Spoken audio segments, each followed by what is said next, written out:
Hi there. My name is Taiwan Thomas. I'm the founder and CEO of Auto Assistance, and I want to answer the question for you and give you my thoughts concerning should I pay over MSRP in today's market? My simple answer to that is I would say no, if at all possible.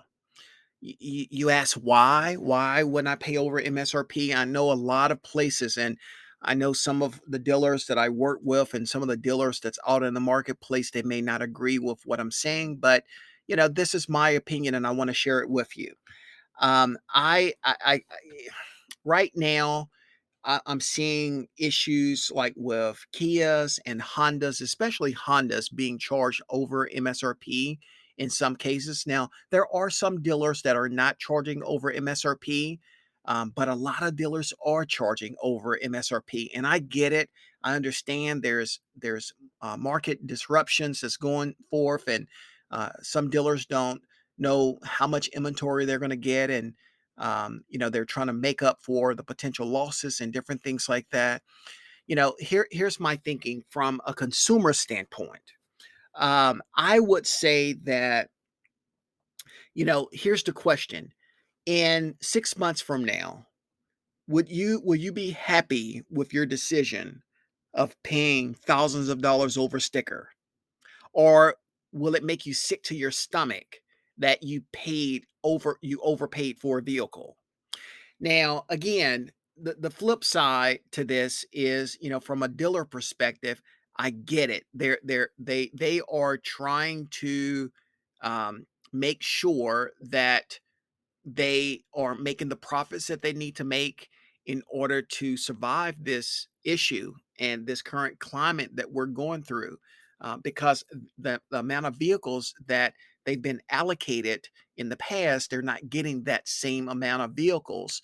And like I said, I get it, but you know, I have to think about this and look at it from a consumer standpoint. And I do take my hat off to the dealers that are not charging over MSRP because they're playing the long game and not the short game.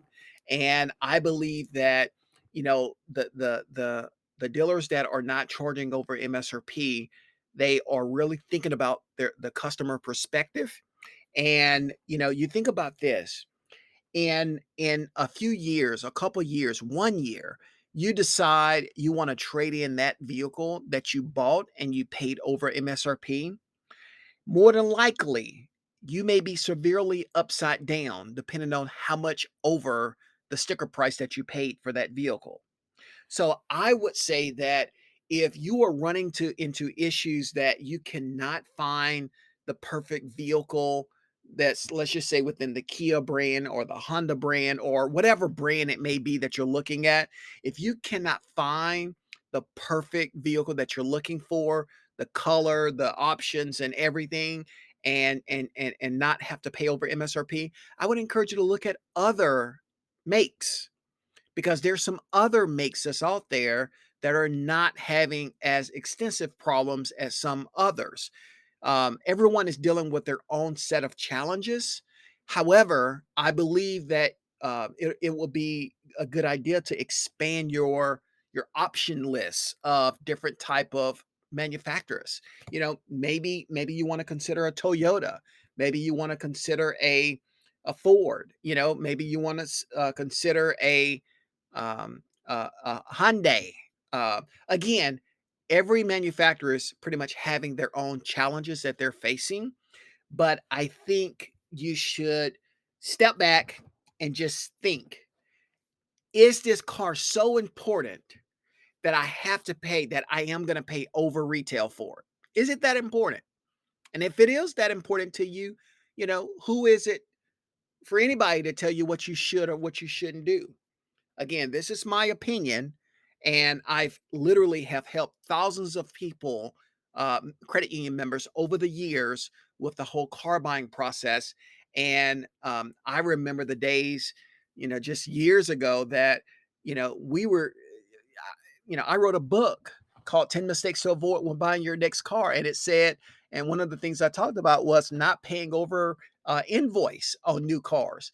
That was challenging at times. And, but now It's why you shouldn't pay over MSRP, rather than invoice right now. Now, will times change? Will things change? Yes, I believe it will. Will it go back to the deep discounts as it was before?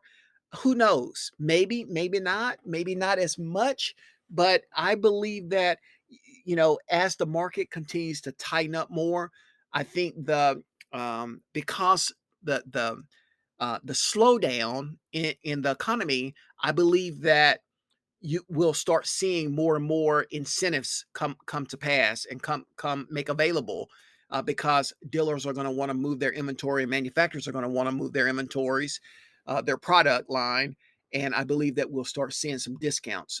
That's my opinion. Now, when, I have no idea, but I believe that in some makes and models you will start seeing that more than others. Now, here's another thing that I would encourage you to consider. Again, I talked about, being upside down in a vehicle. The worst thing, that I would hate to see is someone buy a vehicle and they pay $5,000 over sticker, and then all of a sudden, let's say you have to sell that car. You're going to be buried in that car unless you put a lot of money down, a good of money down to cover that overage and more. You can pretty much almost guarantee that you're going to be in some sort of negative equity. And if you're the type that buys a car every 2, 3 years, I wouldn't recommend paying over MSRP at all for you, because you will experience the negative equity. Now, let's say you're the type that keeps your car until the wheels fall off, and that's, 10 years, 15 years, or whatever the case may be. Then, if that's something that you just strongly desire, that you want that particular vehicle, you do what you want to do. You do what you need to do. But just know that you do take the risk of having the potential negative equity. Another thing I wanna talk about, I came across this experience, uh, recently, and I was looking at 2 or 3 different vehicles of the same make, and, all the different dealers that I spoke to, they were all, charging over MSRP on the selling price except one dealer.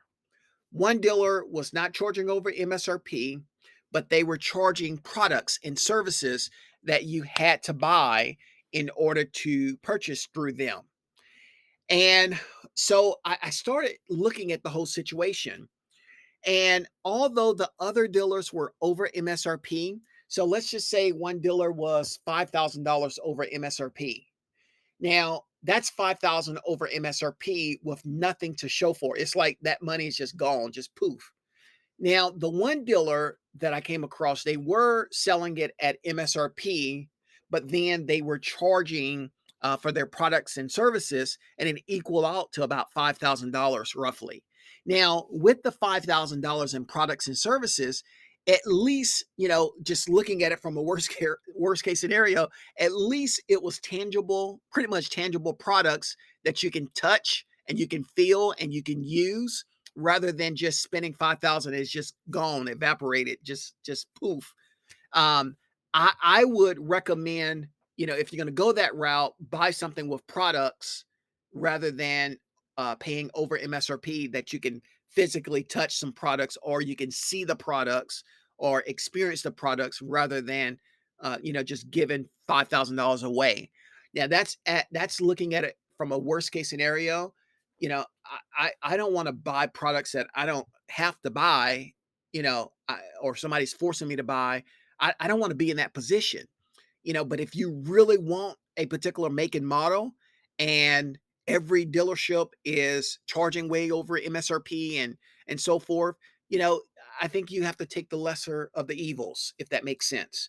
So I hope this gave you a little bit more perspective on my thoughts as it relates to paying over MSRP for a vehicle. Again, if you can avoid it, I would avoid it. I will look at maybe pre-owned options, but at the same time, you want to make sure that, I've noticed that some new cars are selling less money than the used options. So, maybe you go 2 or 3 more years older, and get a better deal potentially.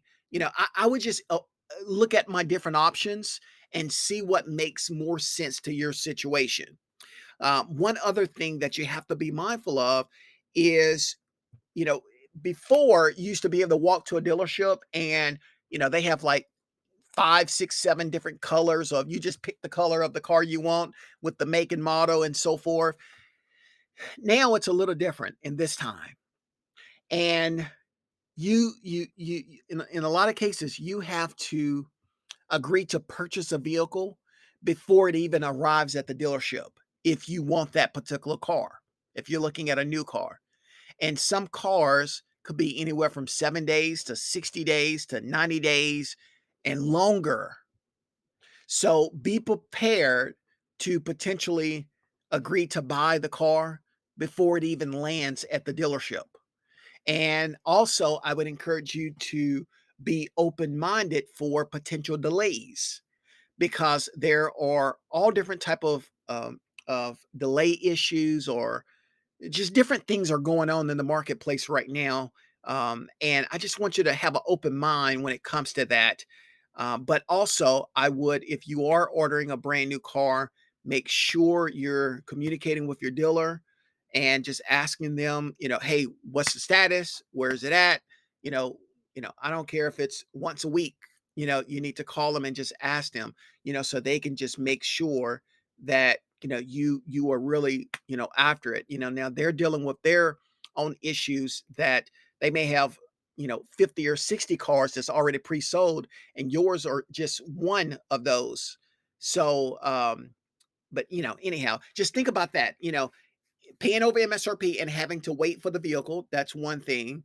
Or does it make more sense just to go ahead and look at maybe buying a pre-owned car?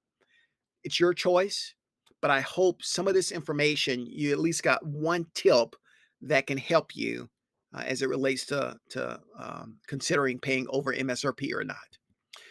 Next steps: if you need assistance and would like help and would like to speak to someone from my team that can maybe help you think through your situation, or you would like us, we actually, I operate a full service credit union auto buying service. So if you're a credit union member and you're in the southeast part of the United States, or if you're in the state of Maine, those are our service areas.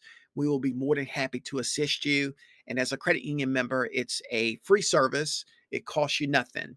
So I would encourage you to contact us by visiting cuautosearch.com/member auto member assistance is the form that you can fill out the little information and it'll come to our team and we'll be in touch with you. The second thing I would encourage you to do is if this video was insightful to you or insightful for you, if you can click the like button. And also, I would encourage you to subscribe to my channel. Thank you so much for your time today, and I hope you have a great day.